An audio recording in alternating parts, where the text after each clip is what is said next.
Welcome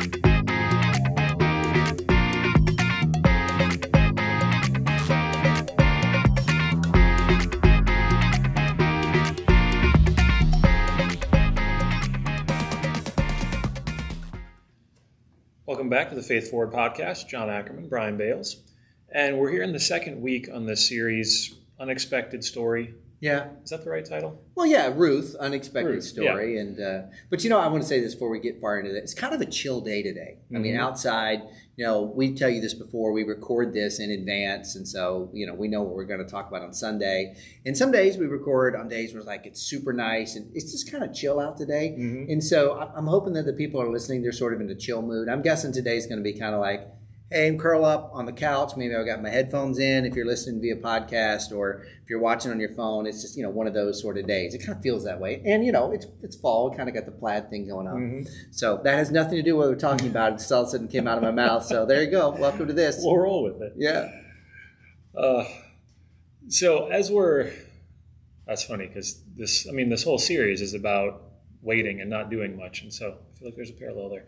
Which you're going to say this, right? We're going to get into this in a second. Not doing much actually is doing something. And for lots of us, that's very hard. Absolutely. Because, as what we're going to talk about, I'm amazed at how much worth that I feel that I get. Not that I actually get, that I feel that I get just by doing something, even if it's a hamster wheel, right? I'm not going anywhere, but I feel like, I've got to, while God is doing something, I've got to be exerting some energy. Right. And again, we'll talk about the imbalance both ways of that. But yeah, exactly. Waiting's hard. And there's a lot of waiting in Ruth.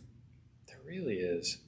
And that really seemed to be sort of the themes and the takeaway from this Sunday's message was many of the ways that God works and leads us and asks us to follow are counterintuitive. And that often makes us sort of ticked at God sometimes, or a lot of times when he's not doing things the way that we think he should, or the way that we want him to, or in the timing that we would like him to have, or in the quantities or qualities that we would like him to be working with. Yeah, I think the term I use is God's grace is mysterious. Yeah. Right? It is mysterious, but it's also guaranteed. And there's a whole lot in me, as I imagine some of you that are listening as well, where I get challenged, my actual internal sanctification, right? It's challenged on mystery.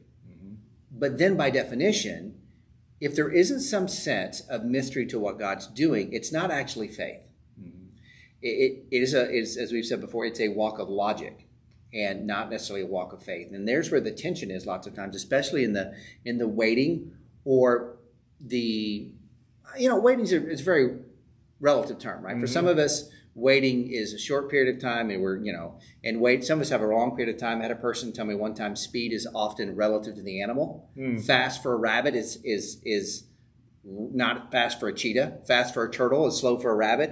Right? And so waiting, I think, if we call ourselves animals, which we know we're not, it is for a lot of us, it's different. Right? But we all internally, I think, have this sort of, I always have this vision in my mind, like when you're cooking the turkey at Thanksgiving and you've got it in the oven, it tells you it's done with a little thing goes ping, right? You really don't know how long it's going to be. Yeah, there's no countdown. There's no real countdown for that. Yeah. And internally, I don't think sometimes that we have a preconceived countdown for when our waiting timer goes bing, but we all know when it does. Right. We all know when it does. And when that happens, there's a whole lot in that moment that God has the opportunity to speak to. He had a lot of opportunity speaking up to the pop. But really in there is when those moments that I think God has just given this, what words I'm looking for? He's just this crucible moment where something really great can happen or we can make some different decisions. Yeah. So, yeah. Well, and it's funny because, we found ourselves in the first chapter of Ruth in just what felt like a horrible waiting situation where there's just no good thing coming. No. And as we got into the second chapter of Ruth, it felt like there was some resolution. There's some situational resolution, but the larger problems have not yet been fully resolved. Yeah. And that's what we'll get to in week 3, that we're going to get some of the larger problems. But, we can't miss this out of chapter 2. Yes, it was pretty awesome that Ruth came back from her first day of gleaning, the best we can tell, and had 30 pounds of barley. That's a lot of barley, especially when you consider the gleaning laws, right? That was a whole lot. most likely the best she could have expected was get enough to make that day and go back the next day. Mm-hmm. She had committed herself to sustenance living. So number one, the fact that she had 30 pounds meant they had 2 or 3 weeks worth of food. Awesome. But even more so, you find that Boaz in chapter 2 tells her that she can glean there the whole harvest season, which I didn't get into this per se, I don't think on Sunday. That's both the barley and the wheat season. Mm-hmm. So all of a sudden they've got about 4 months of runway. 4 months of runway to where they know if they go out and they go glean and that sort of stuff, they're going to be provided for, mm-hmm. which I guess is pretty cool. But as you just said, there's a lot of other months in the calendar. And as widows, they had literally nothing. They couldn't own property. The way that they were expected to go out to work, there was a whole lot that was limited to them. And the manner in which they could provide for themselves was the gleaning laws and a few other things. But as I also mentioned too, this was the day of the judges. Just because there was a methodology created that they could provide for themselves doesn't mean that there would actually people follow it. And that's even a bigger level of trust that you got to put towards God. Okay, God, you provided a process wherein this is supposed to happen, but other people have to be involved in this process. Do I trust you? Right. So here's the fun part for us. Trying to put together a Faith Forward podcast episode that doesn't involve tips on farming. And you don't want tips from me on farming. It's just for the record. Right. Yeah, flannels notwithstanding, we're probably not the best sources of information on that.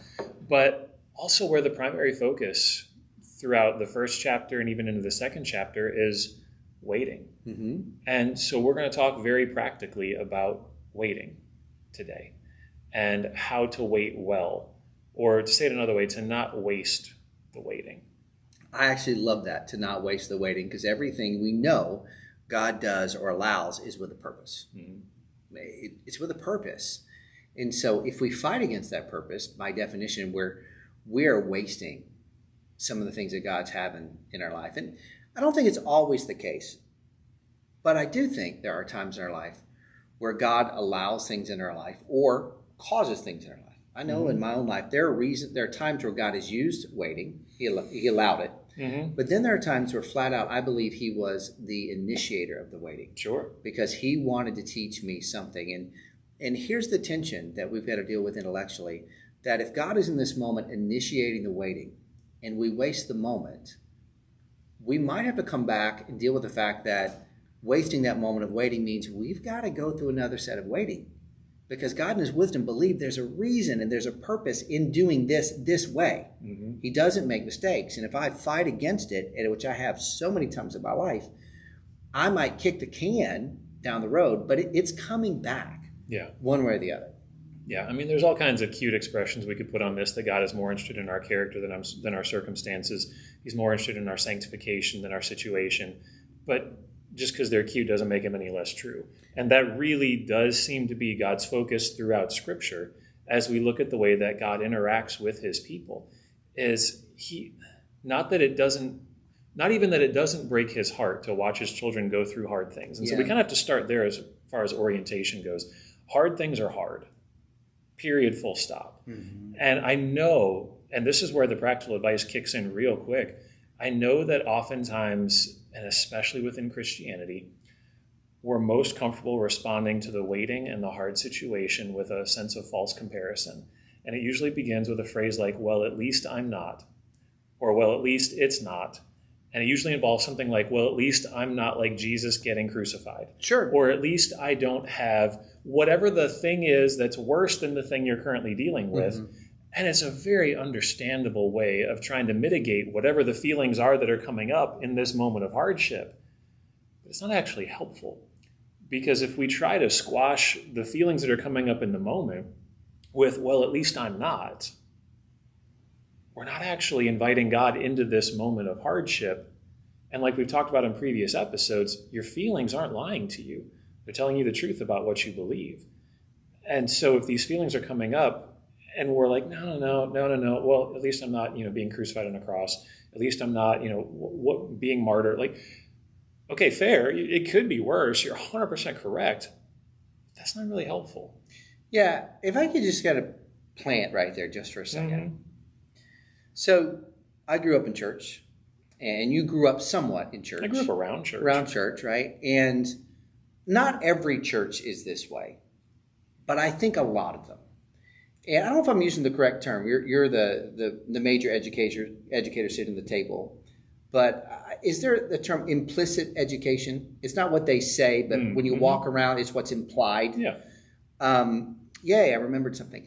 I think a lot of the implicit education of the church, whether it comes from people who have positions like we do, teaching, or a lot of times it comes from the people around us and how they're interacting and the struggle that they might have to be transparent, works like this. Yes, you don't have it as bad as someone else. And if you then deal with it and struggle with the pain that you have, you're ungrateful, because you should be grateful that you don't have it like this other person. And since when we look at ourselves, we don't want to seem like we're ungrateful, what we then to do is pretend like we don't have a struggle. Mm-hmm.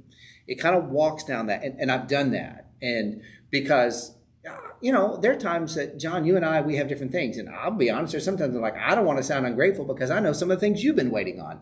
And I'm like, well, this seems kind of petty that I'm frustrated by this, or I'm whatever it might be. And while mine might be qualitatively or categorically different than yours, it's still mine. Mm-hmm. And me actually going, well, I'm not going to be ungrateful, so I'm going to deny it. Actually, just as you said, doesn't do that, doesn't resolve anything. So if you're listening to this and you have a church background and you hear John or hear me saying that, no, we've got to deal with it, don't feel ashamed of that. Don't feel like, hey, if I come and I'm starting to work through this in my waiting, because this waiting is hard. Just because God is more interested in our character than our circumstance doesn't mean our circumstances don't sucketh. That's King James Version, by the way, right?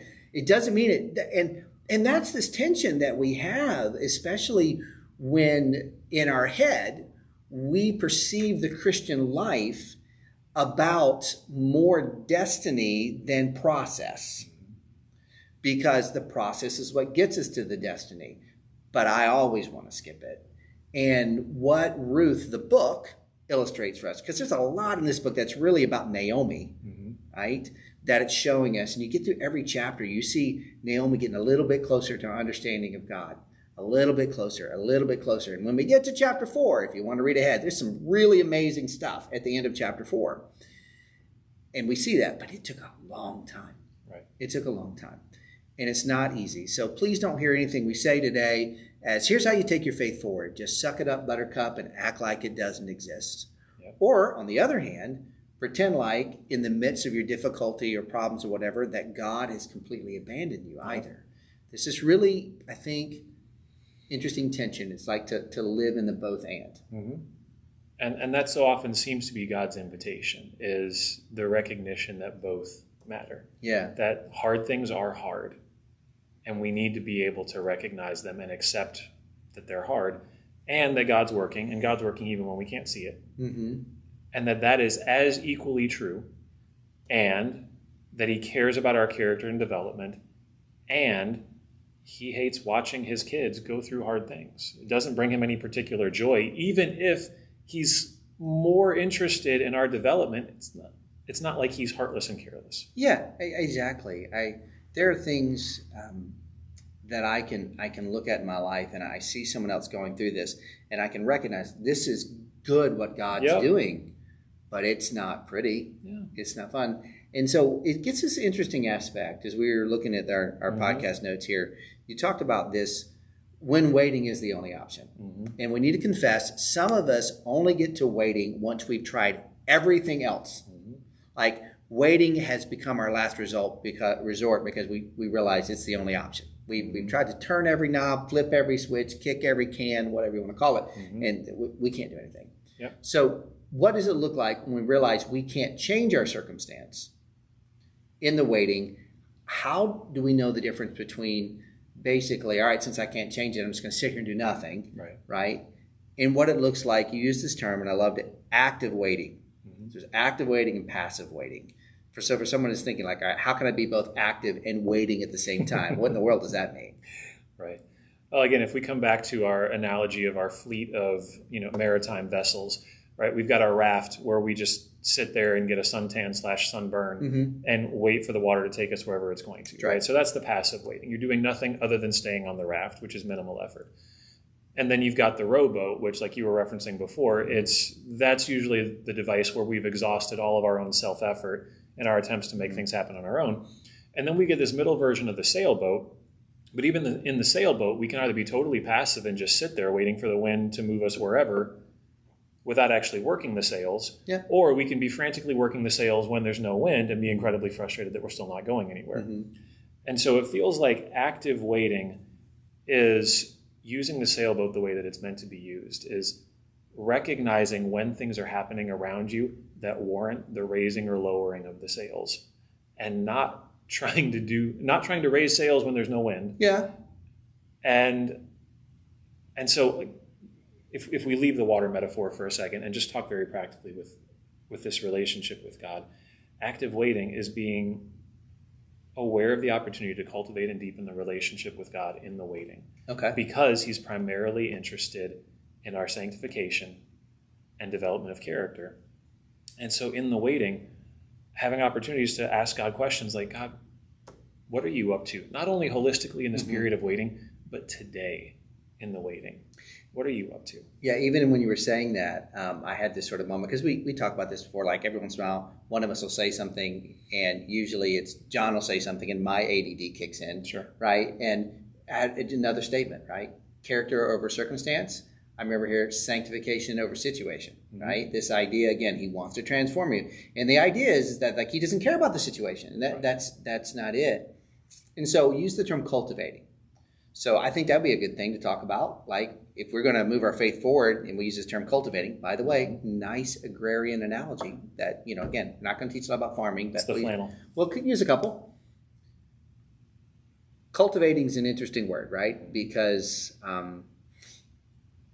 I think I would see it as preparing the ground to do what the ground can do once it receives what the ground needs. So maybe that's another analogy of a rowboat, sailboat, raft. What does it look like, you think, in the waiting? How do we cultivate that closer relationship with God? Right, and so there again, in the waiting, it's exactly that. It's maintaining the relationship. It's continuing the dialogue. It's asking, and one of the things that we've talked about this several times before, and it bears repeating because it's so core, it's so central. Our relationship with God is most interested in talking to us about who he is and who we are. Directions, next steps, processes, things like that, they matter just like our situation matters, just like our circumstances matter. But if he's primarily focused on our sanctification, if he's primarily focused on the development of our character, then any day where we're circumstantially waiting is a day where there can be active growth in our character and sanctification. Right. And so that's part of what we mean when we say don't waste the waiting, is whether it's a process of, waiting for a job situation to work out and there's a couple of weeks of transition, or whether it's, waiting for a relational thing to resolve itself and that's maybe a couple of months, or whether it's something that you're just years in the waiting. Any day is a day for you and for God to continue to cultivate and deepen your relationship in very practical, tangible ways, in ways where God's able to peel back another layer of what you actually believe about him or what you actually believe about yourself, because it's usually in the waiting that those things start to surface. It's usually in the hardship that those feelings that we so often try to suppress with the false comparison are revealing what we actually think is true about God or about us, that God, you don't care about me, because if you cared about me, you'd have done something by now. Right.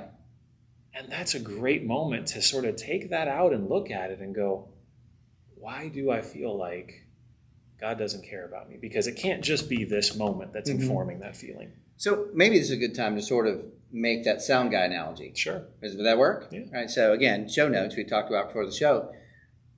So I work in church, right? You work in a church. If you've ever been in a church, have you ever noticed that a lot of times we don't pay attention to the people who are running the sound at church until something goes, in our opinion, differently than we think it should go? Maybe the lights don't work, and so you look at the light scenario, or a slide that you're reading scripture from, or worshiping with a song for it doesn't move at the same place, or the song is too loud at a place or too quiet at a place. Have you ever noticed how many times things go perfectly and we don't ever stop to recognize things went perfectly and what was happening to make that occur? When you talked about this idea of God is revealing about his character something to us, or us about ourselves, for me, I think when I'm in long periods of waiting, one of the common things that I process through is an internal questioning in that moment due to my pain, due to my impatience, or a whole lot of other things I could probably talk about. I at some point asked the question about the character of God. And some of you are getting really nervous right now because you felt like growing up, you were never allowed to ask the question, why God? Right? Or implied it. And so if you grew up in a relationship where you were never asked or allowed to ask God why, I just go, well, first off, there's why with information and why with implication. Jesus asked an informational why question on the cross. My God, why? So questions by themselves aren't bad. Right. Where they cross over sometimes is when we start to impugn his character. And lots of times when I start asking those questions, it goes from information when I don't seem to get the questions as fast as I want to implication.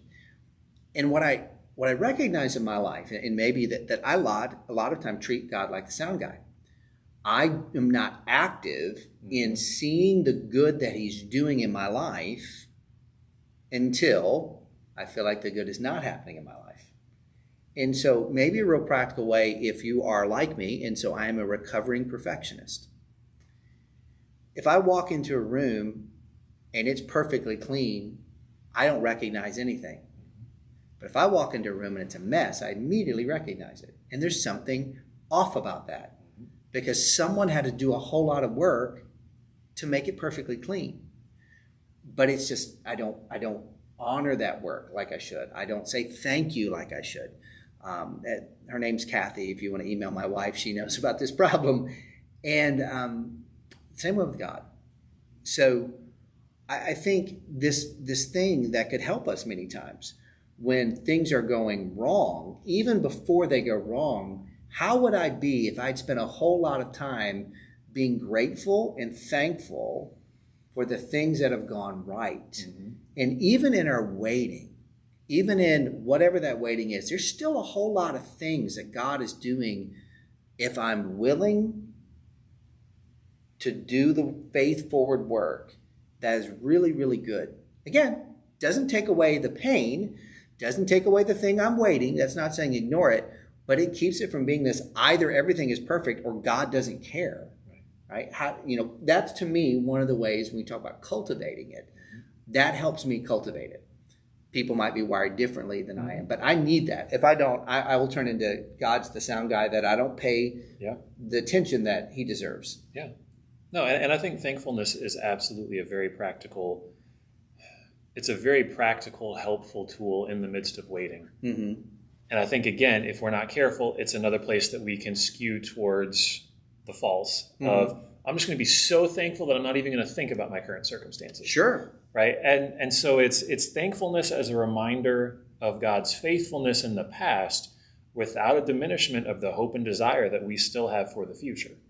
Right? Again, it's living in the center of that tension between the two. Because if we're only focused on what God has not done, it's just like the sound guy that we've totally ignored for the hundreds of hours worth of absolutely incredible performance. Yeah, by the way, just a little side, non-scriptural. If you are part of Christian Fellowship Church, we're grateful. And you see a sound guy some Sunday coming up, you do just see him say thanks. I mean, that would go a ton for a lot of them because that is a really practical reality of what that job is, right?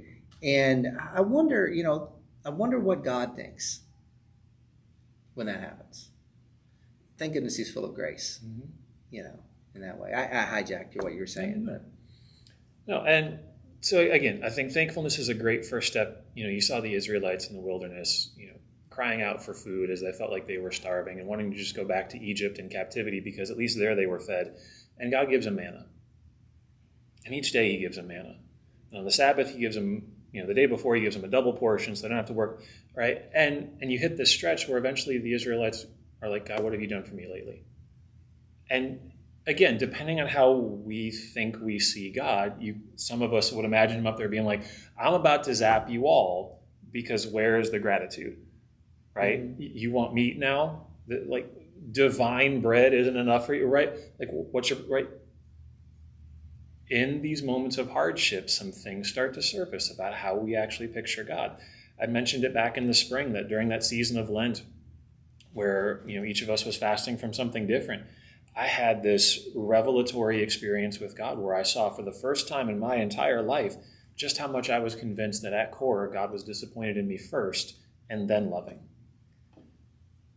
And it was in a season of, Lent is a season of waiting, right? That's the whole point. It's a season of waiting, and I was doing my waiting. And in the midst of the waiting, I wasn't wasting it, right? I was dialoguing with God. I was inviting him to show me more of who he is and more of who I am.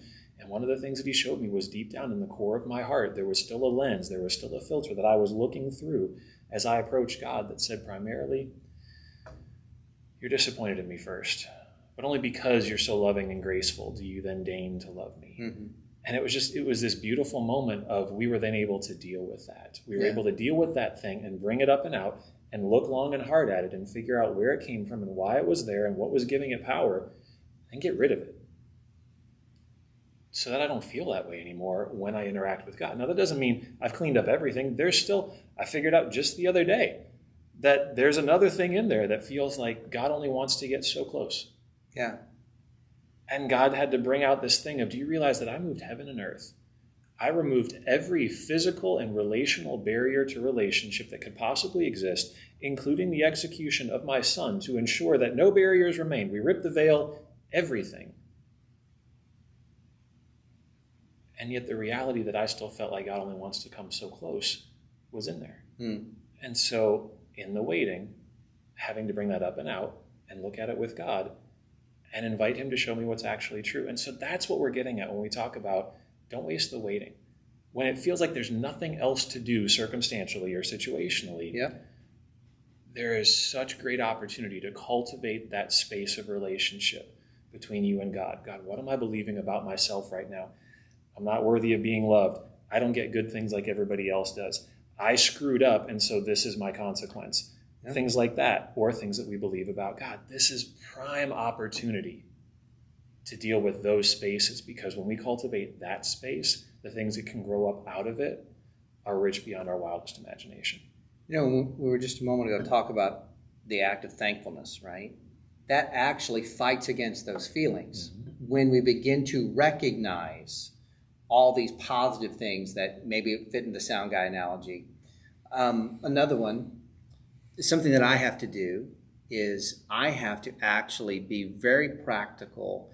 There is something in the Old Testament called remembrance stones. If you are someone who knows hymns, there is an old hymn that says, "Come thou fount of every blessing." There is a line in it that says, "Here I raise my Ebenezer." There's a lot of discussion about what that word means, but it's this remembrance stone, right? And the idea behind it, you see it several times in the Old Testament, many times with the Israelites, Red Sea, crossing the Jordan, mm-hmm. where they pick up a rock and they create this massive rock pile. And the purpose of that rock pile is future times to be able to look back at that rock pile and remember the faithfulness of God in light of the waiting and the problems you have now. Mm-hmm.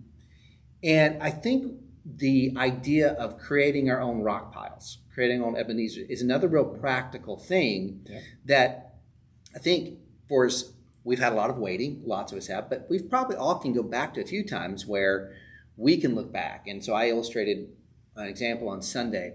My whole transition into vocational ministry was hugely scary for me, hugely risky.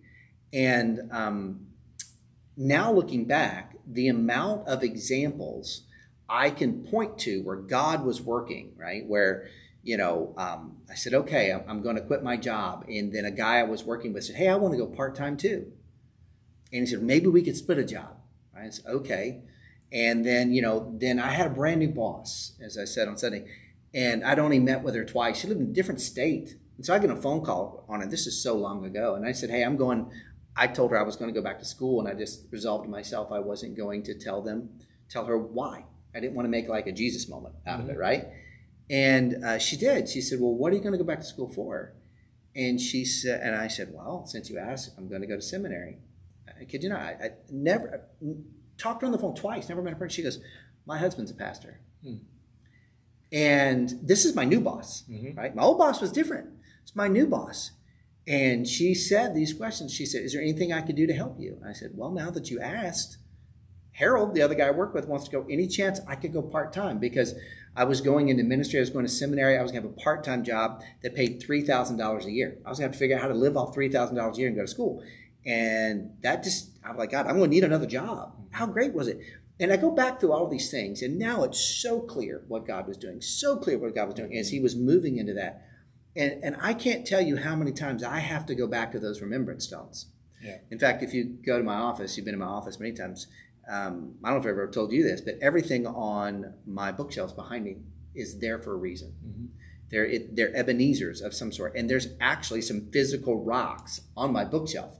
And those are some Ebenezer points in my life that I need, right? That now I go back when I am struggling in my waiting, when I'm just struggling with hope or struggling with all kinds of stuff. I can go, and I need to go back to those. And so another practical thing is not waiting until the waiting to give God glory, but actually in those good moments, and we all have them, to create remembrance stones, because as I mentioned last Sunday, the Bible makes it clear, Jesus does, in this world you will have trouble, right? The struggle is, sometimes I don't believe he's overcome the world in my life, in the struggle and all of that. And so I just think that's super helpful. And one of the things that I just realized that I referred to in Ruth is that there are so many things that I thought were coincidence that I jokingly called Godcidences, that are basically providential moments where God has been using situations or causing situations for my good. Yeah. For my good. But I certainly couldn't see him at the moment. And in fact, as we get to Naomi and we get to Ruth, there's still not a permanent solution here. Right. So it's hard to see this, but chapter 2, I don't talk about this much on Sunday, is between the end of chapter 2 and the beginning of chapter 3, most likely is 4 or 5 months. So it's not like boom, one day. But also don't miss the power of God, because God took a situation that was completely hopeless, and in chapter 2 covers one day. One day. And so if you're in a place of waiting and you're in a place of that, know that you serve the God of one day. That he can change everything quickly. And if he's not changing it, that's when we have to say, well, I'm not worthy. There's a lot of things you just talked about that then I got to go back to the other times where I'm like, well, he seems to have loved me here, and he seems, what would have changed? I'm like, oh, nothing changed. My perspective changed, but his character didn't change. Wrapping this all back up to my long-winded statement I'm making is, I would go back and I'd question the character of God, and that helps me a lot in those practical ways. Maybe it helps you. Yeah, so as I think part of what we're trying to do here is just expand the categories of what's possible and what's helpful in the waiting. And so the first thing that's helpful is let it be okay that the waiting's hard. There's no need to minimize it, and recognize that thankfulness is helpful in the waiting, while at the same time not allowing the thankfulness to diminish the hardship of the moment. Yep. Right? There's the active waiting with God, recognizing that even as we're waiting for circumstances to change, there's something that God's after in the moment. And it's often our heart, right? And it's often our understanding of who we are and who he is. And so engage him there. And often we won't get to that until we feel like we've exhausted all of our attempts to fix a situation, right? And so we'll usually devote the majority of our time to, is there anything I'm supposed to be doing? Is there anywhere I'm supposed to be going? Things like that. And it can feel so frustrating to feel like God's not answering those questions. And sometimes it's because God wants to talk about who you are and who he is, and those deeper things that the next time there's a hardship are just going to come right back up again. And God, in his kindness, would honestly rather you not live with that the next time there's a hardship, because there will be a hardship. And for me, it brings me to what I'd always just thought was sort of a trite Christian cliche of Paul in Philippians talking about finding joy in every situation. And it was one of those times where I wanted to like toss my pen, toss my Bible, toss the pew, like toss whatever. And just be like, that, can we just be honest? That's crap. Like, you don't. It's a great turn of phrase. I love it as a writer, but you don't, man. And realizing he did. And it wasn't because he just thought his way to it, but he experienced the faithfulness and reliability of God at the same time that he experienced internal transformation, so that in his, in the depth of who he was, he knew at an experiential level that God was faithful, that he was loved, and so that he truly could sit in a prison cell and have joy. And it was because he saw things differently over the course of hardships and waiting in which he hadn't wasted the waiting. One of the things you just mentioned is this. He had joy in the circumstances, and if you know the end of Philippians, it doesn't end with his circumstances changing. And I think there are times where we miss the power of how we wait and how God can use it in someone else's life. I feel like I told you this recently, so if I said on another podcast, I apologize for being redundant, but I have an opportunity to do another podcast from time to time that's on the radio here and there. And I met a couple, interviewed them, and long story, but they had a baby, and with that process discovered that the wife had a spinal tumor and created all kinds of problems. She was a paraplegic for several years after that. And she was talking about, as I was interviewing her, the waiting, and angry and upset and frustrated that God, who created the world with a voice, doesn't just speak, boom, and change it. Do I not love you enough? Do I not, all the things you go through. Now, she was very vulnerable about that, her and her husband. And then they shared this moment. And it blew me away. I mean, there are times when, you're interviewing someone and they say something and it's just so profound, it just sits there. This is what she said. What if the greater miracle, if God wants to use this moment to show the world of how we can, with his help, deal with things that can only be dealt with his help? And I thought to myself, oh my, that was an encouragement to me. Here's why I connect the Paul story you just used to that. Paul's circumstances didn't change, but we now, 2,000 years ago, go back to a Holy Spirit empowered individual who wasn't any greater human being than anyone listening, but had God in him and chose to submit. And we find hope from that. That's a miracle. And so there, I think this thing that, in the waiting too, this goes back to this, sanctification over situation. If we also begin to think that if we find joy, God's always going to change the circumstances, are we open to the idea, and sometimes I'm just flat out not, are we open to the idea that God would use our difficulty for someone else's benefit? And when we're able to open ourselves up to that idea, which only comes to the help of the Holy Spirit, by the way, we're able to open ourselves to the Spirit, then we act like modern day people from the Bible. Abraham, who stepped out in faith but didn't know where he was going, right? Joseph, who had all of these. I mean, if you read the story of Joseph in Genesis, I think it's from chapter 36 to chapter 50, that dude had a horribly hard life. He had a lot of waiting that happened before he gets to chapter 50, and he's, second person in command, and his father's now died, and his brothers are thinking that he's going to kill him. He said this, what you meant for me to harm, God intended for good. God had never abandoned him in the moment, but it took a lot of time. Right? This is Ruth. This is Naomi that we'll see as we move on. And I'm really cool with it being them. Not as cool with it being me. But the truth is, they're not any more anything than anyone else that God has sent Jesus to die for and has a relationship with him, through Jesus Christ. What if God wants to use us? Would we be willing in that? No one's signing up for it. I'm not signing up for it. But. Right. No, and he absolutely does. And I love that we're bringing up yet another place where we can take a good thing and and use it to miss the moment. Yeah. Because just like with thankfulness, where we can use thankfulness to squash the feelings that are coming up that need to be dealt with, I've known in my own life, in my own waiting, just to resolve the pain, I've tried to convince myself, well, maybe this is for somebody else's benefit. And it doesn't make it any less true. But what I was trying to do at that point was medicate my feelings. I was trying to avoid the conversation with God that I needed to have. And instead, I was trying to solve, because again, when you're waiting, you look for anything to grab hold of to take control. And if it's, I can make myself feel better through thankfulness, I'm going to do it.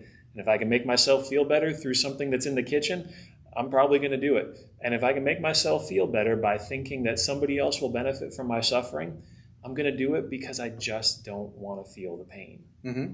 And that doesn't make it any less true that it will inspire. I mean, we've all heard stories of other people overcoming hardship, and we walked away inspired. That's why so many movies exist, right? It's why so many songs have been written, right? There is an undeniable ability for the human heart to connect to another human heart that has gone through tragedy and trauma and hurt and pain and discomfort that we can identify with. But friends, don't use that to medicate the pain. Arrive at that in your own time. That's a virtue that turns into a vice. It does. And again, that's when the Bible talks about our ability to be self-deceived. That's when we're taking something good, because all those things are true, and those are true. And so is my pain. So is my difficult. Because God wants to speak to your pain, in your waiting, in your difficulty, in your way, and do these things many times. God's not unidimensional. He's doing many things at a time. Always. And so, if we find ourselves living sort of, bicamerally or tricamerally, or quadcamerally, I don't know what the words I would all use, but we try to he's either, I just got to go through this for everyone's benefit. Right. That's not it at all. We're going through this, and I got to deal with this. There's benefit for us, and benefit over here, and benefit over here. And I'm glad you brought that up, because I think that can be very easy to do again. To say, okay, now I'm going to discount what I'm going through because God's going to use it. Right. My point was, would I be willing to go through something for God to use it? Right? But then it turns. It does. Yeah, I was willing for the first 3 weeks I was waiting. Now I'm not willing anymore. Yeah, we've reached the threshold now. Turkey thing. I'm out. We're good. Yeah. So I hope some of this has been helpful. Again, it's hard sometimes to feel like there's really practical things to focus on in waiting. And just noticing right there is the tension of our discomfort and our dislike of waiting is, what do I do? What do I do? So often that's our question with God in the day-to-day. God, what do you want me to do? And as we talked about in previous episodes, God is so much more often also interested, and oftentimes even primarily interested, in the conversation of, God, what do you want to tell me about who you are? And what do you want to tell me about who I am? Because, was it Solomon who says, and this too shall pass? Right? The hardship will in some way, shape, or form pass. And then the good times that follow it will in some way, shape, or form pass. Yeah. And there will be another hardship. And what God is after is our maturation. Right? Our cultivation into mature followers who, like Paul, not through self-will, not through self-effort, not through academic knowledge, but through experience of who God is and who I am with God, gets to a point where he says, I have figured out how to have joy regardless of circumstances. And it reminds me, my father-in-law, very late in my adult life, just within the last few years, started teaching me about hunting. And we walk into the woods, and he has a way of seeing, cultivated over years and years and hundreds of hours of experience, where he knows the trees by their shape, by their leaf, by their bark. He knows the flowers, and his eye has become so trained. We were out hunting one time, and he said, hey, do you see that deer right there? And we're in the middle of an open field. There's trees like 75 yards away. I'm looking at the field going, there ain't no deer. And he says, no, do you see it? And again, I'm thinking he's losing it now. Sorry, Dad. And he's like, no, there in the tree, you can see its ear. And much like with Paul's statement about joy, I was ready to flip tables and be like, you got to be kidding. His ear at 75 yards away in foliage. And I'm like, I don't see it. I think you're pulling my leg. I think this is one of those, like, I married your daughter, and so, like, you're going to make jokes at my expense sometimes. Right. And he's like, all right, we took 2 steps. I kid you not. That deer bolted from cover right where he was pointing. And there was just something to me that went, this man sees things that I don't see. Yep. Because he spent the time, because he's cultivated it, because he's had the experience. And what I've noticed over the years since he started teaching me was I see differently. I see the woods differently now. I see things that I didn't see before. And I've started to have that same thing happen with joy. I've started to see it now in places where I never saw it before. And just like that deer, it was always there. It was always there. But now I see it. Yeah. And if you don't see it, we can be of some help walking on that. We would love to do that because we recognize that some of the things we talk about, you might be sitting there flipping your own tables or throwing it like, come on, this is ridiculous. And certainly neither one of us profess to have arrived. Nope. But if we can walk with you in this process, we'd love to. There's lots of ways you can reach us, but probably the best is faithforward@cfcwire.org. Yep. And one or both of us will get back to you. If that means we have an email dialogue, great. If that means we have the opportunity to get together in person and to pray with you and to share with you, maybe some of our experiences, but more importantly, to have the opportunity for the Holy Spirit to speak in your life, we'd love to do it. Yep. Well said. So on behalf of Brian, I'm Jon. See you all next time.